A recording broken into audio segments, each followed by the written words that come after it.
Bonjour à toutes et à tous. Aujourd'hui, nous allons faire, il fait pas très beau, il y a beaucoup de vent, donc c'est pas un temps idéal pour travailler dans les serres.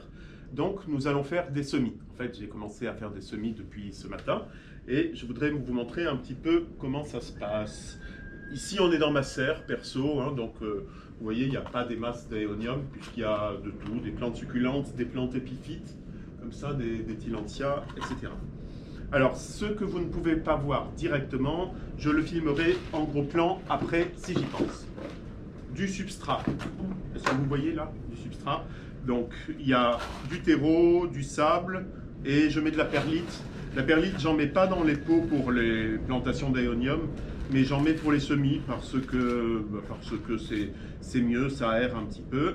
Voilà, ma petite barquette, sans trou. Autrement, l'eau s'en va trop vite. Avant, j'avais l'habitude de couvrir les semis pour qu'il y ait une humidité ambiante plus importante. Mais bon, ici, vous savez, l'humidité, on met les lunettes, l'humidité ambiante, elle est là naturellement. Donc, je préfère parce que si je couvre les semis, ça fait trop facilement des moisissures. Ah, à propos de moisissures. J'ajoute, j'utilise ce sac pour piler du charbon de bois que je prends dans ma cheminée. Je mets un petit peu de charbon de bois comme ça. Hop. Ensuite, donc le charbon de bois, c'est très bien pour éviter les petits champignons inoffensifs comme les moisissures blanches. Je mets toujours évidemment la même dose. J'avais déjà calculé la dose qu'il faut d'eau par rapport au contenant. Hop. Voilà. C'est bon. Et il faut que je mette absolument tout là-dedans. Alors, ceux qui me connaissent, savent déjà que je tremble, puisque c'est une maladie, c'est comme ça. Donc, n'ayez pas peur si vous voyez que dans les séquences vidéo, ça tremble. C'est pas la vidéo, c'est pas la caméra qui tremble, c'est moi. Voilà. Ici, donc, l'eau se répartit petit à petit. Je sais qu'il ne faut pas en mettre plus. Je sais qu'il ne faut pas en mettre moins. Et mon substrat, j'égalise un tout petit peu, mais bon, ça n'a aucune importance. Les semis ils poussent sur des falaises. C'est pas grave si c'est un peu pentu là où je mets les graines. Je prends un sachet de graines. Alors là, c'est très intéressant. Vous voyez pas, je vous explique. Aeonium gorgoneum de Saint-Nicolas. Quand je suis allé au Cap-Vert en 2018, je suis allé sur l'île de Saint-Antão, sur l'île de São Vicente, où ce qui m'a permis d'ailleurs de découvrir une espèce de gorgoneum qui n'était pas référencée, répertoriée. Et je n'ai pas eu le temps d'aller sur l'île de Saint-Nicolas parce que mes expéditions sont toujours courtes. J'ai pris 5 jours et j'ai pas eu le temps. Et je savais qu'il y avait un aéonium qui poussait sur cette île. Donc 3 îles de l'archipel où des aéoniums poussent. Et une des 3, je n'y étais pas allé. Donc j'ai contacté la conservatrice du domaine de Montegordo, qui est la montagne de l'île de San Nicolau, pour lui demander si c'était possible d'aller m'attraper des graines. Alors elle m'a dit oui, qui c'est, qui êtes-vous, tout ça, de quel droit, je lui ai expliqué. Elle était super contente, elle a attendu la saison. Après, comme c'était le premier confinement, elle n'a pas voulu m'envoyer des graines parce qu'elle avait peur que ça... qu'il y ait des problèmes d'acheminement. Et ça y est, elle m'avait envoyé les graines, je les ai reçues cet été. Il y a les références GPS exactes de l'emplacement de la récolte. Et voilà, l'altitude même, 794 mètres. Ensuite, je prends les graines, je les mets dans des sachets hermétiques en plastique. Elles se conservent des années, j'ai aucun problème. Alors là, vous voyez, il y a beaucoup de graines. Je ne sais pas combien il y en a. Une inflorescence produit à peu près 1 million de graines. Mais j'ai récolté je ne compte pas évidemment, mais sur un Aeonium pseudourbicum qui a fleuri l'été dernier, je pense que j'ai récolté à peu près 3 millions de graines. Donc dans la nature, 3 millions de graines, ça donnerait à peu près peut-être 20 plants qui sortiraient et au mieux un qui résisterait. Mais le problème, c'est que si je plante 3 millions de graines ici, si je sème 3 millions de graines, j'aurai 3 millions de plants. Donc, il faut faire attention parce que si je sème trop, ça sera trop serré. Alors, quand il y en a beaucoup, je prends par pincée. Là, je ne vais pas prendre par pincée parce qu'il n'y en a pas beaucoup. Je vais mettre dans un semoir. Je fais toujours attention, si j'ai fait des semis avant, qu'il n'y ait pas une seule autre graine d'une autre espèce, sinon c'est la catastrophe. Il peut y avoir des problèmes, après on se dit mais qu'est-ce que c'est celui-là, il n'est pas conforme à l'espèce, tout ça. Mais évidemment, si tu te trompes dans tes semis, c'est normal qu'ils germent autre chose que ce que tu as semé. Hop, hop, hop. Alors là, c'est pas facile de vous montrer la taille des graines. Je ne peux pas approcher la caméra, je suis seul pour filmer, donc la caméra est sur un escabeau. Les graines, ici, c'est pas toutes les épluchures que vous voyez là qui sont énormes, c'est les micro-trucs. De toute façon, même si vous les voyez en direct, vous ne les verriez pas parce que c'est trop petit.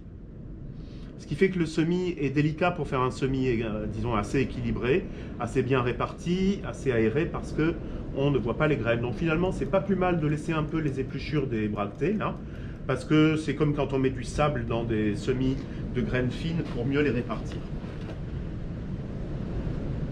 Voilà, je sème ça.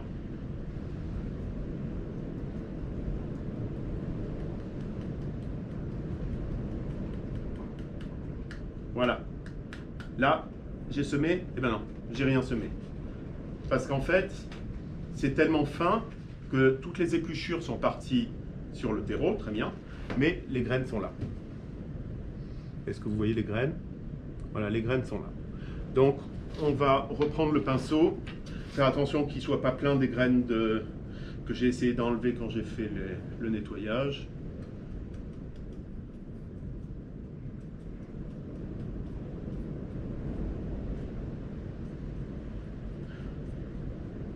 Ensuite, les graines et les plantules vont rester dedans pas très longtemps. Sinon, elles arrêtent de se développer si elles restent dans ces barquettes. Mais pourtant, c'est un climat parfait pour qu'elles germent. Je dirais que ce sont des repiquages que je ferai. On est en mi-novembre. Ce sont des repiquages que je ferai en février ou en mars. Donc, quand je fais le repiquage, les plantes sont minuscules. Elles peuvent se casser très facilement, mais dès qu'on les met après seules dans un petit pot de 7 par 7 à peu près pour la première fois, elles commencent à se développer. Il faut savoir qu'un plant que commercialise la ferme botanique, il a déjà été repiqué facilement 3-4 fois, ou 4-5 fois, ça dépend. Alors surtout, on n'oublie pas l'identification.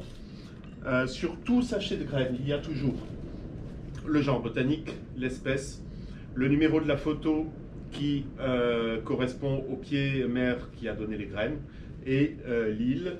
Et de toute façon, quand j'ai la photo, d'un point de vue informatique, j'ai toutes les précisions pour tracer l'origine des graines. Donc là, je note.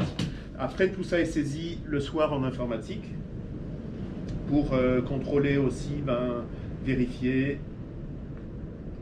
venir vérifier en fonction des dates si ça germe, comment ça va. Ensuite, évidemment, je reviens ici plusieurs fois par jour pour contrôler. Voilà, je mets la date du semis.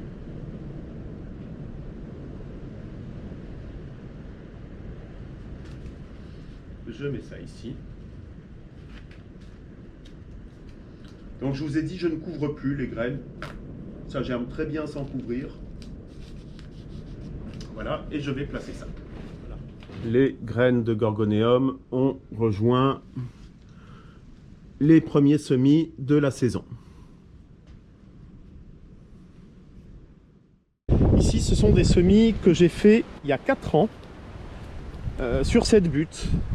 Alors, ce qui se passe, c'est que comme il a fait très sec souvent, après les semis, même en plein hiver, il a fallu que j'arrose, parce que si ça sèche un temps soit peu, c'est fichu. Hop, j'essaie de vous montrer ça de près. Voilà, toutes ces plantules là, vous les voyez.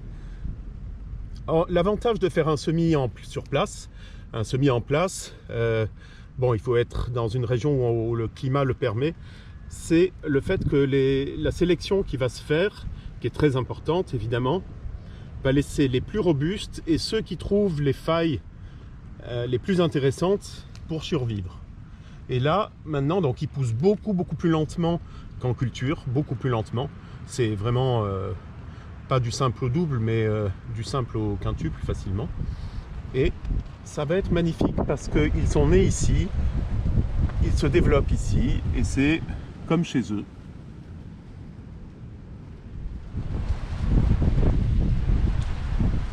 Voilà, je vous remercie d'avoir suivi cette vidéo. J'essaierai d'en faire quelques autres. À bientôt.